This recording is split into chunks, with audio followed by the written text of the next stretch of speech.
22 April 2025 सकाळी पर्यटकांचा एक समूह फिरायला गेला होता, जिथे फक्त चालत किंवा घोड्यावर जाणं शक्य आहे. अचानक 4 ते 6 आतंकवादी समोर आले आणि त्यांनी निर्दोष लोकांवर गोळीबार सुरू केला.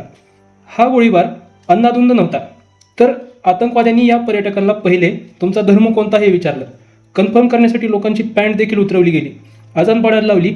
जेव्हा कन्फर्म झालं की हिंदूच आहे, तेव्हा गोळी मारून हत्या केली. इथे मेन्शन करण्यासारखी गोष्ट म्हणजे गोळी ब्राह्मण, मारवाडी, मराठा, राजपूत, जाट, गुजर, लिंगायत हे विचारून नाही, तर फक्त हिंदू म्हणून गोळी मारली गेली. लष्कर ए तोयबाचाच एक ग्रुप TRF यांनी 28 लोकांना मारून गेला. या सगळ्यांची चूक फक्त एकच होती की ते सगळे हिंदू होते. मृत झालेल्यांपैकी कोणी केरळचा होता, तर कोणी तामिळनाडूचा, तर कोणी महाराष्ट्राचा. पण त्यांना मारलं गेलं कारण फक्त आणि फक्त ते सर्व हिंदू होते म्हणून. अरे नहीं हम लोग फौज हैं, हम लोग बैठो हम लोग फौज हैं, बैठो अरे हम लोग फौजी हैं, कुछ नहीं करेंगे, आपकी सेफ्टी के लिए आए हैं, आपकी सेफ्टी के लिए आए हैं, बैठो आपकी सेफ्टी के लिए आए हैं, हम इंडियन आर्मी हैं, बैठो. याआधी 1998 मध्ये चंबा येथे 35 लोक मारले गेले होते, कारण फक्त एकच, त्यांच्या कपाळावर असलेला टिळक. त्यानंतर छपनेरीमध्ये 26 लोकांना मारलं गेलं. प्राणकोटीत 29 लोकांना मारलं गेलं कारण त्यांच्या हातात रक्षासूत्र होतं. वंदामामध्ये 23 हिंदूंना डोक्यात गोळ्या घालून मारण्यात आलं कारण ते मूर्तीपूजा करत होते म्हणून. या सगळ्यांची एकच चूक होती, हिंदू असण्याची.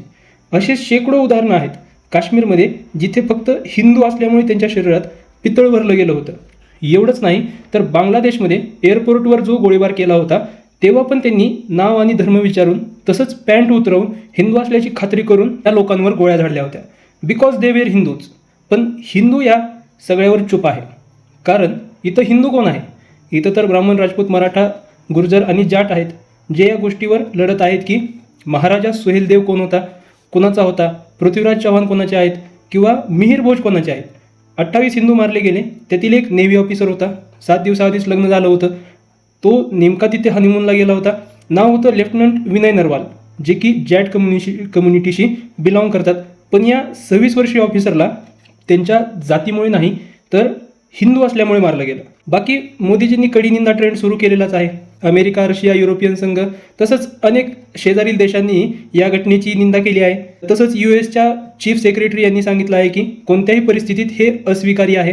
मोदीजी, तुमची कडीनिंदा आता तुमच्याजवळच राहू द्या. आम्हाला बदला पाहिजे या घटनेचा.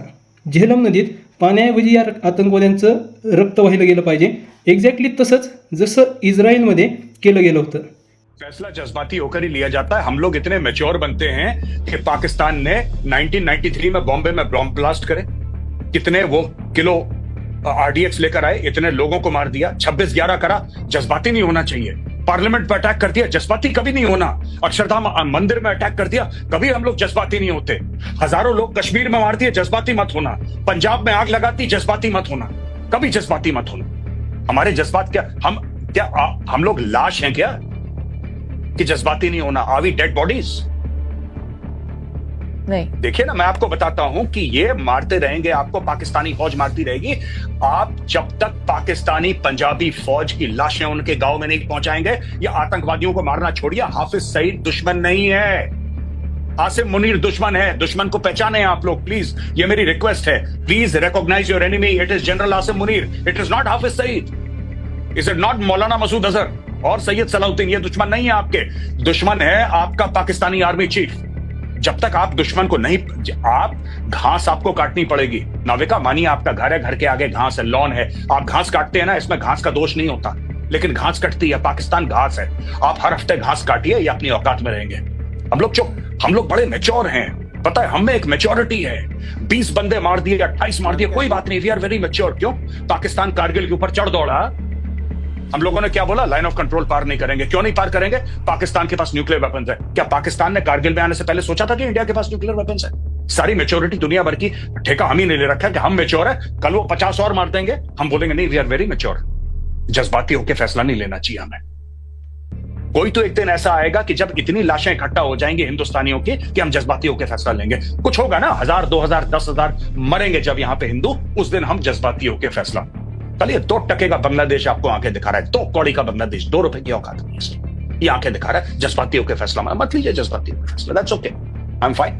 मैं तो आपको बता रहा हूं, ये जिहादी सर पे नाचेंगे। आज ये कश्मीर में है, कल ये दिल्ली के अंदर घुसेंगे, ये बॉम्बे के अंदर दोबारा बॉम्ब ब्लास्ट करेंगे, ये मारेंगे लोगों को, क्योंकि पहले मार चुके हैं। ये इनकी फितरत है।